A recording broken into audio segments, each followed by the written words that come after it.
Hi guys, Michael McJenkin here, and today I'm going to be reading another of Pixar's 5-minute stories. Today's story, Toy Story Moving Day. So basically at one part of the film. Here we go. Toy Story Moving Day. This one takes place basically after during when Buzz and Woody spent the night at Sid's room. Alright. Sid was Andy's next door neighbor. He wasn't very nice to his toys. He'd take them apart, then attach one's toy's head or legs to another's body. Sid had one Woody the Cowboy and Buzz Lightyear the Space Ranger in a game at Pizza Planet. Woody and Buzz had been at the restaurant looking for Andy. As Woody looked around Sid's room, some of Sid's toys came out of their hiding places. "They're gonna eat us, Buzz!" Woody yelled. "Use your karate chop action!" Hey, stop that! Woody and Buzz managed to escape from Sid's toys. They ran out into the hallway and came face to face with Sid's dog, Scud. Woody ducked into the closet. Buzz hid in a dark room behind the door. Suddenly, Buzz heard someone saying, "Go on, Buzz Lightyear, this is Star Command." Buzz looked up at the TV. The voice was coming from an ad for Buzz Lightyear toys. It continued, "The world's greatest superhero, now the world's greatest toy." Not a flying toy. Buzz stared in shock at the TV. He couldn't believe what he had just heard. He wondered if Woody had been right all along. Was he really just a toy? The Space Ranger walked out of the room feeling sad. He looked out an open window at the blue sky and watched a bird fly by. He kept hearing Woody's voice in his head saying, "You are a toy, you can't fly." He hung his head against the railing over the stairs. Then he had an idea. He would prove to Woody that he could fly. He was a Space Ranger, and he was in denial as well. Buzz climbed up and stood on top of the railing. He opened his wings, and then he leaped to infinity and beyond. He called out. He hung in the air for a moment, and then started to fall, and crashed to the floor, to the bottom of the stairs, breaking his arm, off his left arm. When Woody found him, Buzz was upset, but he understood that he was a toy. Woody was desperate to get them both back to Andy's house. He ran into an open window and called out, "Hey guys!" Andy's toys appeared in the window next door. They were surprised Woody was there. "Oh boy, am I glad to see you guys," Woody said. "Here, catch this." He tossed a string of Christmas lights over to them so he and Buzz could climb across, but Buzz wouldn't move. Woody held out Buzz's broken arm to show that he was with him, but he held it too high and, the other toys didn't believe Woody. They thought he had hurt their new friend. "Murderer! You murdering dog!" Woody felt terrible. When he turned around to tell Buzz, he saw Sid's mutant toys closing in around the Space Ranger. Woody ran over to hold them back, but they took Buzz's arm and pushed the cowboy away. Then after a few minutes, the mutant toys stepped away from Buzz. They reattached his arm. Woody couldn't believe it. Suddenly the other toys scurried off. Sid was coming. Woody hid under a milk crate, but Buzz wouldn't move. When Sid walked into the room, he held out a rocket. "I've always wanted to put a spaceman into orbit," he said. Then he taped the rocket to Buzz. Sid was about to take Buzz outside when he saw a flash of lightning. "Oh no!" Sid cried.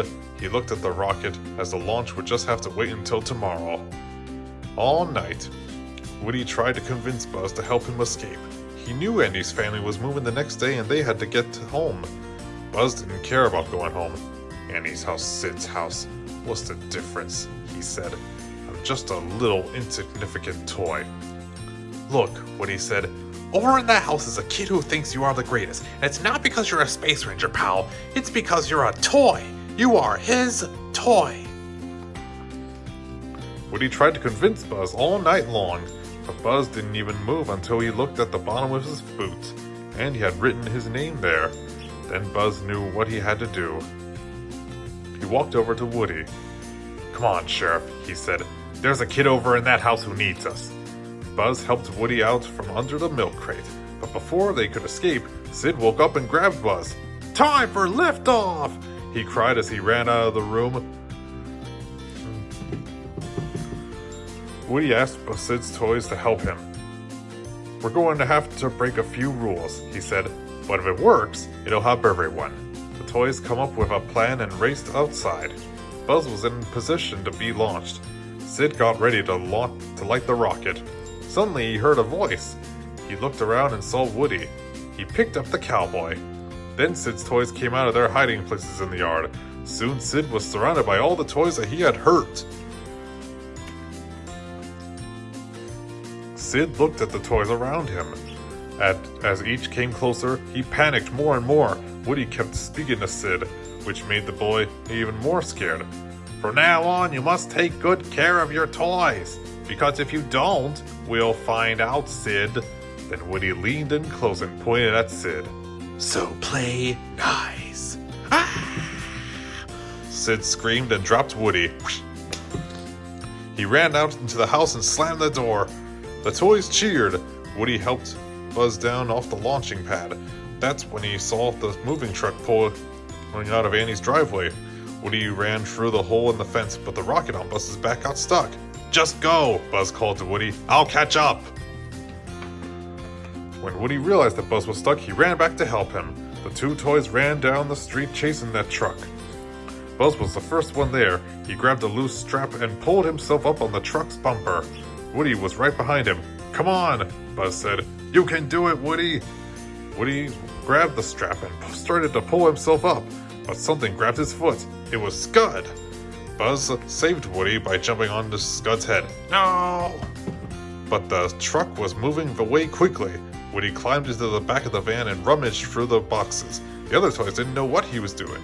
Finally, Woody found what he was looking for. RC car. He sent RC out after Buzz. But Andy's other toys were upset with Woody. They still thought that he had hurt or killed Buzz, so they pushed him out of the truck. Then they watched as Buzz and RC picked up on Woody. Buzz had the remote control and was speeding toward the truck. The toys realized that it had all been a misunderstanding. Slinky Dog stretched himself out as far as he could, but he still couldn't get close enough. Suddenly, RC started slowing down. His batteries had ran out. Woody watched sadly as the truck drove away. Then Buzz remembered the rocket on his back. They lit it and zoomed close to the truck. RC had landed easily in the back, but Woody and Buzz were launched into the sky. Buzz snapped open his wings and he and Woody broke free of the rocket. "Hey, Buzz! You're flying!" exclaimed Woody. "This isn't flying," Buzz said. "This is falling! With style!" The two toys flew toward Andy's car. They dropped through the open sunroof and landed safely on the back seat. Andy turned and saw the cowboy and space ranger. "Woody! Buzz!" he shouted. He was happy to have his favorite toys back again. Woody and Buzz had settled into Andy's new house with the rest of the toys. They were happy to be home. When Christmas rolled around, the toys sat near the baby monitor to listen as Andy opened his gifts. "You're not worried, are you?" Woody asked Buzz. "No," Buzz replied nervously. No. "Are you?" "Now, Buzz, what could Andy possibly get that is worse than you?" Woody teased. They listened as the first present was opened. "Wow, a puppy!" Andy cried. Buzz and Woody looked at each other and laughed. At least it wasn't a toy. And it was a good thing Woody and Buzz were pals, since... The end. Well, thanks for giving this Pixar story a listen, whether anyone wanted to or not. Well, so, let me know what you think, and I'll see you guys next time. Bye.